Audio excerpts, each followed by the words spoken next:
These are common terms that are used in the esophagus. First one is dysphagia. Dys means difficulty, phagia means swallowing. So difficulty in swallowing means dysphagia. Next is dyspepsia, which means indigestion. Odynophagia. Phagia means swallowing, and this is a painful swallowing. Let's learn about the disease condition of the esophagus. This is known as the achalasia. This is the esophageal disorder. This is rare and इसमें esophageal की जो motility है वो affect होती है. So normally this is esophagus. जब भी हम फूड लेते हैं तो कुछ पेरिस्टालसिस मूवमेंट होती है जो फूड को आगे की तरफ पुश करती है. सो ये पेरिस्टालसिस मूवमेंट क्यों हो रही है? बिकॉज जो मस्कुलर लेयर है वहाँ पे एक प्लेक्सस प्रेजेंट है, एक न्यूरॉन्स का बंडल प्रेजेंट है, स्टिमुलेट कर रहा है इसोफेगस को मूवमेंट करने के लिए, मींस कॉन्ट्रैक्ट और रिलैक्स, ताकि जो फूड है वो आगे पास हो सके और स्टमक में जा सके. नॉर्मल कंडीशन में तो पेरिस्टालसिस मूवमेंट प्रॉपर होती है, बट जो एकलेजिया है यहाँ पे इसोफेजियल मोटिलिटी डिसऑर्डर है,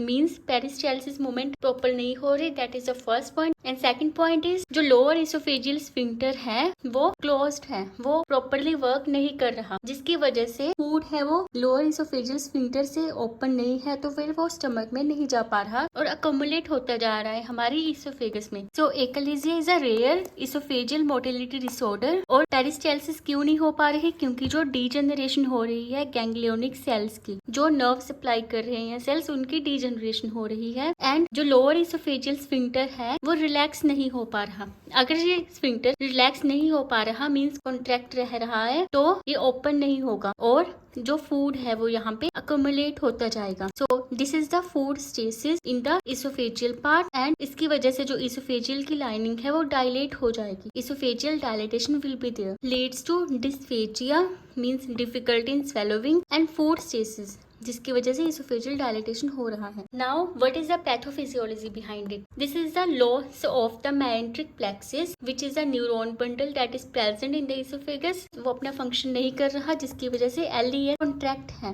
रिलैक्स नहीं है. तो नेक्स्ट है इम्पेयर्ड इसोफेजियल पेरिस्टालसिस है और प्रोग्रेसिव डायलेटेशन होता जा रहा है इसोफेगस का. Dilatation is due to the food accumulation in the oesophagus. तो जब भी हम टेस्ट करवाते हैं तो जैसे पेशेंट को बोला जाता है कि वो कॉन्ट्रास्ट एजेंट जो कि बेरियम है उसको स्वेलो करे. जब वो पेशेंट स्वेलो करता है तो उसके बाद उसके एक्सरे लिए जाते हैं. तो एक्सरे में कुछ ऐसी अपीयरेंस देखने को मिलती है. ये देखने में एक बर्ड की बीक जैसा दिखता है. सो इसकी इसमें है bird beak appearance on the imaging. तो ये जो कंडीशन है, इसके जो सिम्टम्स है वो ग्रेजुअली डेवलप होते हैं, लेकिन टाइम के साथ वर्स होने लग जाते हैं. Now what are the diagnostic evaluations? First is the esophagogram. Esophagogram means इसमें बेरियम स्वेलो करने को बोलते हैं पेशेंट को, और एलईएस की ऑब्स्ट्रक्शन की वजह से बेरियम यहीं पे है और ये इमेजिंग स्टडी में कुछ ऐसा देखने को मिलता है. This is the bird beaks appearance. Next is esophageal manometry. जहाँ पे भी मैनोमीटर वर्ड आ जाता है इट मींस कि प्रेशर को मॉनिटर किया जाता है. जैसे कि मैंने आपको बताया lower esophageal sphincter pressure maintain करके रखता है, resting pressure that is 10 to 30 mm of Hg. Any alteration in the pressure